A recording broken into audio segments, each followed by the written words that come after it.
So what we are hoping is that by the end of this month, we will have finished at least this side for the taxi rank in terms of closing up. So we will then start by putting the taxi rank roads. You will see those coming up beginning of February. The curbs, the actual roads themselves, and then from there, once they've also sealed that side, we anticipate then you'll start seeing the brickwork for the informal trader stalls. Those should actually start coming up. It's long delayed, but we had to get the stuff underground right. I mean, that stuff has taken us a very long time.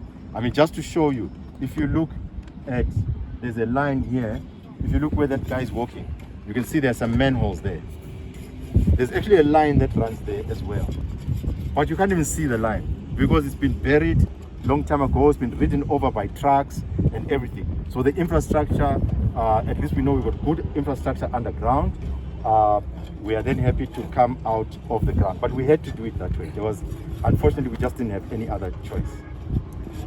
So you're saying phase 1A, about 6 million going to the project. Totally the entire project. How much is it valued at now?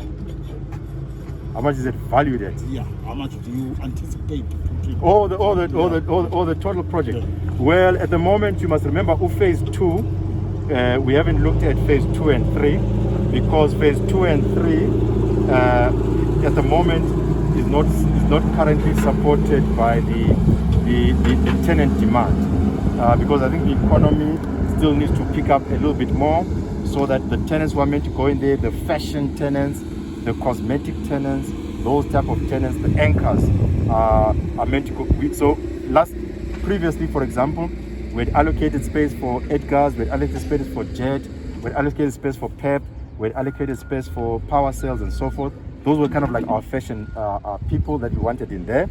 But we understand that whilst we were busy doing that, we understand that Pep then withdrew from Zimbabwe. So we had to wait and see power sales. What are they going to do in terms of that? We also then got to a position where Edgar's as well, we're saying that maybe only a Jet could possibly work here. So because we said our developments are tenant driven, we respond to tenant demand. We respond to tenant requirements because it's the tenants who know their business. It's the tenants who know what will work for them.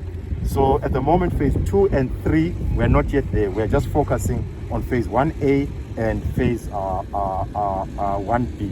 So in that area, if I'm not mistaken, we should be somewhere in the early 20 millions, 1A and 1B.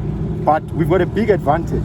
Like I indicated to you, especially here in Bulawayo, we've actually seen that a lot of construction is somehow linked to pricing in South Africa.